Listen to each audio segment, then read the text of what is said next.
నెల్లూరు జిల్లా నెల్లూరు నగరంలోని lassi centre నందుగల GVS complex ప్రజా సంఘాల ఐక్యవేదిక కార్యాలయంలో సీనియర్ జర్నలిస్టుల ఐక్యవేదిక రాష్ట్ర కన్వీనర్ పాసం నరసింహారావు విలేకరుల సమావేశం ఏర్పాటు చేశారు. నాపై సిపిఐ జిల్లా కార్యదర్శి చేసిన నిరాధారమైన ఆరోపణలను ఖండిస్తున్నానన్నారు.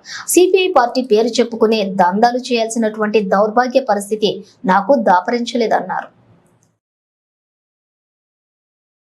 దామా అంకయ్యతో పాటు నాపై ఆరోపణ చేసిన ఇద్దరు కూడా సిపిఎంలో నుంచి బహిష్కరించినటువంటి నేతలేనని ఎద్దేవా చేశారు. సిపిఐ జిల్లా కార్యదర్శి దామా అంకయ్య నాపై చేసిన నిరాధారమైన ఆరోపణని ఖండిస్తున్నానని వర్కింగ్ జర్నలిస్టుల ఐక్యవేదిక రాష్ట్ర కన్వీనర్ పాసం నరసింహారావు తెలిపారు. ఈ సందర్భంగా ఆయన మాట్లాడుతూ సిపిఐ జిల్లా కార్యదర్శి దామా అంకయ్య నేను సిపిఐ పేరు చెప్పుకొని దందాలు చేస్తున్నానని విలేకరుల సమావేశంలో చెప్పిన నా యొక్క ఆత్మ గౌరవాన్ని దెబ్బతీయడం జరిగిందని, నేను విశాలాంధ్ర పత్రికలో 10 సంవత్సరాలుగా పనిచేశానని, రామకోటయ్య భవన్ నిర్మాణంలో నా కాంట్రిబ్యూషన్ ఉందని, విశాలాంధ్రలో పనిచేస్తూ ఉండగా నాపై కేసు నమోదు కాగా పార్టీ కార్యక్రమంలో పెట్టిన కేసును కూడా పార్టీలో పట్టించుకోకపోవడం మూలంగానే నేను విశాలాంధ్ర నుంచి బయటకు రావడం జరిగిందని, బయటకు వచ్చి అనేక పత్రికల్లో పనిచేస్తూ సామాజిక ఉద్యమాల్లో పనిచేస్తున్నానని, సిపిఐ పేరు చెప్పుకొని దండాలు చేయాల్సినంత దౌర్భాగ్య పరిస్థితిలో నేను లేనన్నారు. నా విషయానికి నరసింహులు దందా చేస్తున్నది ఏంది? నేను సిపిఐ అని ఎక్కడన్నా చెప్పుకున్నానా? నీకు తెలుసా? నీకు ఎక్కడన్నా నీకు ఆధారాలు ఉన్నాయా? అసలుకి జిల్లా కార్యదర్శిగా మీరు విచారించాల్సిన సమయం ఉన్నా పూతవేట్లో సంతపేటలోనే ఉండేది నేను కాపురం. సిపిఐ జిల్లా ఆఫీస్కి వెనక వైపునే ఉండేది. ఒక ఫోన్ చేసి అడిగినా కూడా ఎవరైనా చెప్పేవాడిని. నేను సిపిఐ ఆఫీస్కి ఇటీవల దాదాపు నెల 15 రోజుల ముందు మేము వెళ్ళడం జరిగింది. అది కారణం ఏంటంటే మా చెల్లెలు ప్రేమిటి వాళ్ళ ఒక అన్న నాగేంద్ర అనే అతను ఒక కేసు ఒకటి జరిగింది. ఏంటంటే వాళ్ళ ఇంట్లో ఉన్నవాళ్ళు వాళ్ళ ఇంటిని బ్యాంకులో పెట్టి వెళ్ళిన తర్వాత ఆ కేసు ఇట్లా విచారించాలి మామ నాతో రాండి అన్నప్పుడు సిపిఐ సంబంధించి అయితే ఎవరైతే నాకు పాతోడు పరిచయం ఉందో నేరుగా రామరాజు అనే ఉండేడు అతను మాజీ జిల్లా కార్యదర్శి. ఆ రామరాజు తోటి నేను మాట్లాడి ఏది సార్ ఇది పరిస్థితి ఇట్లా జరిగిందంటే పిల్లకాయలు ఉండవు చెప్పండి అంటే అక్కడ ఉండింది ఎవరంటే లీలామోహను మన నాగేంద్ర ఉన్నాడు. నాగేంద్రకి చెప్తే అన్న దాని ఏముందన్నా పోయి మాట్లాడదాం చేద్దాం అన్నాడు. దాదాపుగా రాపూర్కి వెళ్ళాము. టౌన్లో కూడా ఏంటంటే సిఐని కలిసాము, తర్వాత ఎస్పీని కలిసాము. ఈ కేసు దాదాపుగా ఒక కొలిక్కి వచ్చింది. అందువల్లే వాళ్ళతో నేను ఈ నెల 2 నెలలు తిరిగానే కానీ వాళ్ళతో దందాలు చేద్దామని సిపిఐ పార్టీ పేరు చెప్పుకుందామని కానీ నాకు ఆ దుస్థితి లేదు. దామా అంకయ్య గారు ఒక్కసారి గుర్తుపెట్టుకోండి.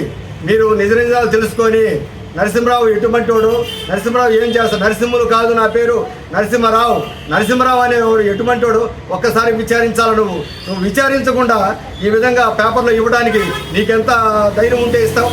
నువ్వు అసలు నన్ను విచారించావా? నువ్వు విచారించాల్సిన అవసరం నీకు ఉంది. నీ పార్టీ వాళ్ళు డిస్మిస్ చేసుకుంటావో బహిష్కరించుకుంటావో నాకు అవసరం లేదు. నరసింహ అనే వాడికి ఒక బ్రాండ్ ఉంది, ఒక జర్నలిస్ట్గా ఒక బ్రాండ్ ఉంది. నువ్వు మాట్లాడాల్సిన అవసరం ఉంది. మీరు చేసే దందాలన్నీ మాకు తెలియదు అనుకుంటున్నారా? మీరు చేసే దందాలు మేము చేయము. అవి మీరు పార్టీ తరఫున ఎన్నైనా చేసుకుంటారో మాకు అవసరం లేదు. అలాగే నాకు కావిల్లో మీ విషయాలు చాలా తెలిసినాయి. అయినా కూడా ఎందుకు చెప్తున్నానంటే మచ్చుకు 1 2 అయినా చెప్పాలి మీ మీద. ఒక జిల్లా కార్యదర్శిగా ఉండి మీరు ఈ విధంగా ఒక దుష్ప్రచారం చేయడం అనేది మీ స్థాయికి తగ్గిందైతే కాదు. మీ స్థాయిని గౌరవంగా పెట్టుకోవాలి. ఒక రామకోటయ్య భవన్ అంటే ఎంతో ఉన్నతమైనది, సిపిఐ పార్టీ అంటే ఎంతో ఉన్నతమైనది. ఒక హుందాగా కార్యక్రమాలు చేయాలి. ఒక హుందాగా కూడా ఏంటంటే అవతల వాళ్ళని పరిశీలించి అవతల వాళ్ళు ఎవరైనా కూడా తెలుసుకొని మాట్లాడి ప్రకటించాలి. అంతేగాని ఏకాఏకిగా నువ్వు పేపర్ స్టేట్మెంట్ ఇచ్చి వీడియో ఎలక్ట్రానిక్ మీడియాకి ఇస్తే అంత మాత్రాన మేము దొంగలు అయిపోయాము లేదా మేము సిపిఐ అయిపోయాము. నువ్వు చేస్తున్న పని ఏంటంటే మున్సిపల్ కార్మికుల కాడ కావిల్లో మీరు ఒక్కొక్కరి కాడ 15,000 నుంచి 30,000 రూపాయలు తీసుకున్నారు. ఎందుకంటే ఉద్యోగాల్లో చేర్పిస్తారని. అది మీరు చేయలేదా? ఒకసారి చేయలేదని చెప్పండి. అలాగే మీరు ఎంతోమంది కాడ మీరు ఈ విధంగా దందాలు చేసి ఒకప్పుడు మీ ఆస్తి ఎంత, ఇప్పుడు మీ ఆస్తి ఎంత. ఇవన్నీ ఎందుకు చెప్తున్నానంటే నన్ను ఎందుకు అన్నావు? నువ్వు బహిరంగంగా నాకు క్షమాపణ చెప్పాలి. క్షమాపణ చెప్పకపోతే ఖచ్చితంగా మీ రాష్ట్ర సమితికి కేంద్ర సమితికి ఖచ్చితంగా మీ మీద నేను రిపోర్ట్ చేస్తాను. వాళ్ళు కూడా స్పందించకపోతే మీ మీద నేను కోర్టులో పరువు నష్టం దావా వేస్తానని చెప్పి మీకు పత్రికాముఖంగా చెప్తున్నాను. మీరు ఇప్పటికైనా కూడా నిజాలు తెలుసుకోకుండా మీరు ప్రవర్తించబాకండి. నిజాలు తెలుసుకొని మాట్లాడండి. మా అల్లుడు యొక్క సమస్య మీద మీ పార్టీ ఆఫీస్కి వచ్చానా కానీ, అంతేగాని ఏదో వాళ్ళతో ముఠా కట్టాలని ఎవడెవడో చెప్పుడు మాట విని ఎవడెవడో చెంచాగాళ్ళు మాట్లాడేసి నువ్వు అసలుకి ఆ విధంగా ప్రకటించడం అంటే నీ ఏ స్థాయో మీది ఏ స్థాయో నాకు అర్థమవుతుంది. మీకు కనీసం అవగాహన ఉందా? మీకు కనీసం ఒక లోక జ్ఞానం ఉందా? తెలివి ఉన్నవాడు ఎవరైనా కూడా ఒక జర్నలిస్ట్ మీద ఒక స్టేట్మెంట్ ఇచ్చేటప్పుడు ఆ జర్నలిస్ట్తో మాట్లాడాల్సిన అవసరం ఉందా? జర్నలిస్టు అంటే వాళ్ళ కమిటీలు ఉంటాయి, పార్టీ వాళ్ళకి సంబంధించిన ఒక సంఘాలు ఉంటాయి. ఎవరో ఒకరితో మాట్లాడేవా? నువ్వు మాట్లాడకుండా నా మీద ఎట్ట నువ్వు ఈ విధంగా అంటావు? అదే షాన్వాజు అదే ఆఫీసులో ఏం చేశాడో నీకు తెలుసా? తెలిసైనా కూడా అట్లాంటి యదవులందరినీ కూడా మొత్తాన్ని కూడా మీ ఎంట పెట్టుకో ఉన్నావు. ఒక పవిత్రమైన రామకోట భవన్లో అమ్మాయిలు తీసుకొచ్చేసి వ్యవహారాలు చేస్తున్నారని మీకు తెలుసా? ఫోటోలతో సహా ఉన్నాయి మా కాడ. అయ్యి ముందు సరి చేసుకో. నీ పార్టీ కార్యకర్తలు సరి చేసుకో. ఎవరైతే మీ పార్టీ కార్యకర్తలు తప్పు చేస్తే ఆ తప్పు చేసిన శిక్షించుకో. నన్ను ఎందుకు నువ్వు లాగేవు దానిలోకి? నన్ను విచారించుంటే, నాకు ఫోన్ చేస్తుంటే ఖచ్చితంగా నీకు ఎవరిని ఇచ్చేవాడిని. నా ఎవరైనా నువ్వు కనుక్కోకుండా నువ్వు ఎట్లా ప్రెస్ మీట్లో పెడతావు? నీకు అసలు ఎవడిచ్చాడు నీకు ఆ హక్కు?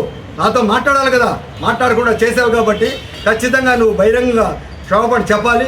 చెప్పకపోతే మాత్రం నేను సహించేది లేదు, ఒప్పుకునేది లేదు. కేంద్ర రాష్ట్ర ప్రభుత్వం ఏదైతే సిపిఐ పార్టీ ఉందో వాళ్ళందరికీ కూడా మీ మీద నేను ఫిర్యాదు చేస్తాను. అది కూడా వాళ్ళు స్పందించకపోతే ఖచ్చితంగా కూడా నేను ఏంటంటే మీ మీద పరువు నష్ట దావా వేస్తానని చెప్పి పత్రికాముఖంగా ప్రకటిస్తున్నాను.